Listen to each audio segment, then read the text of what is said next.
Halo semua, bersama Andi Afrilian di sini dan selamat datang lagi di Ace Talk. Di episode kali ini aku nggak bawa temen-temen aku atau narasumber untuk diajak ngobrol terkait satu topik gitu.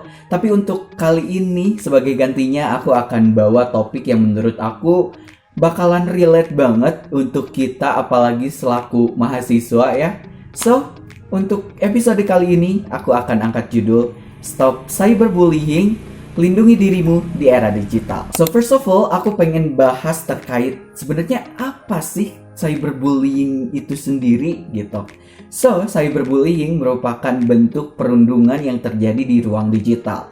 Nah, bentuknya itu sendiri bisa berupa komentar kasar, penghinaan, penyebaran foto tanpa izin, doxing, terus penyerangan secara berkala di sosial media. Nah, untuk aku sendiri selaku mahasiswa dan tentunya juga orang yang punya banyak sekali kegiatan di ruang digital, yaitu berkonten, cyberbullying ini sendiri tidak hanya mempengaruhi suasana hati aku pada saat itu, tapi cyberbullying juga bisa mempengaruhi tingkat produktivitas aku dalam belajar, kemudian kepercayaan diriku, dan bahkan di beberapa kasus yang mungkin lebih kompleks yang pernah aku temui, dampak dari cyberbullying ini sendiri juga bisa mempengaruhi atau berdampak pada kecemasan, kemudian sulit fokus, depresi, bahkan yang paling fatal bisa menarik diri dari lingkup sosialnya. Dan kalian tahu nggak sih bahwa fun fact-nya, data menyebutkan bahwa cyberbullying ini sendiri tidak bisa dianggap sepele ataupun kecil gitu.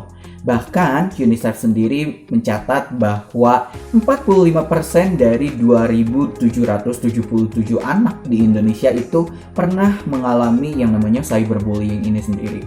Dan bahkan selain itu, Kemen PPPA menyebutkan bahwa kelompok usia yang rentan terkena cyberbullying ini berasal dari kelompok usia 18 sampai 25 tahun, yang mana 57% dari angka yang saya sebutkan tadi itu merupakan mahasiswa.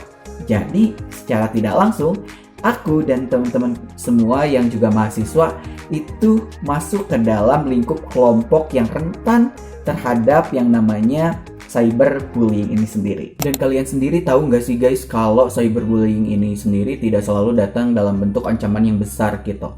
Tapi sesimpel kita bercanda sama orang di grup chat, atau mungkin komentar kita yang terkesan sedikit merendahkan, atau bahkan sesimpel kita merepost satu postingan di sosial media, tapi kita tunjukkan untuk satu orang spesifik yang bisa bikin orang tersebut down, itu tuh juga termasuk sebagai cyberbullying. Hati-hati dengan hal tersebut ya.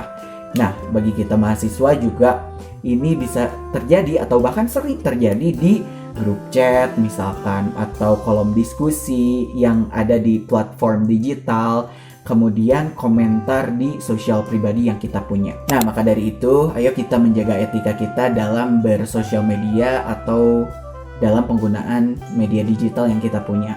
Dan untuk teman-teman, jangan sampai kita ikut-ikutan dalam menyebarkan aib teman-teman kita agar kita dianggap keren. Jangan. Nah, karena dari tadi aku udah panjang lebar banget nih ngebahas soal si cyberbullying ini, rasanya nggak afdol nggak sih kalau aku nggak ngasih sedikit tips untuk teman-teman agar kita bisa membentengi diri kita sendiri agar tidak terdampak yang namanya si cyberbullying tadi gitu. Mari kita langsung ke tipsnya. Yang pertama, dalam sosial media pribadi kita bisa melakukan atau mengatur keamanan dan privasi kita agar tidak semua orang bisa mengakses data-data pribadi yang kita punya di sosial media. Dengan begitu, kita sedikitnya bisa mengurangi intensitas atau presentasi kemungkinan kita terdampak oleh cyberbullying itu tadi. Tips yang kedua, kalau kita selaku korban, please banget jangan balas langsung secara emosi. Cukup capture atau simpen barang bukti yang kita punya dari si pelaku, habis itu blok si pelakunya dan laporin ke platform digital atau platform media sosial yang kita punya, atau kalau perlu kita lapor ke pihak kampus gitu. Dan yang terakhir, yang ketiga, kalau kita ngelihat temen kita jadi korban, please banget jangan didiemin, apalagi kita ikut-ikutan ngebully di sosial media gitu. Kalau perlu, kita bisa melakukan yang namanya ngasih dukungan berupa dukungan moral ke mereka. Terus kemudian kita bisa juga merekam kejadiannya untuk dijadikan barang bukti jika si pelapor melaporkan ke pihak yang berwajib.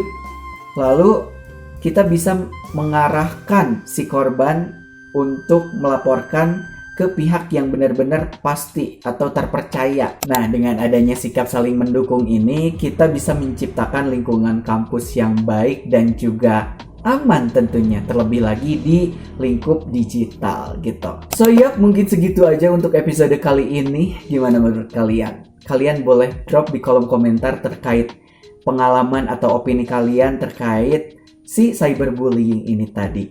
Dan yup, aku Andre Aprilian pamit and see ya.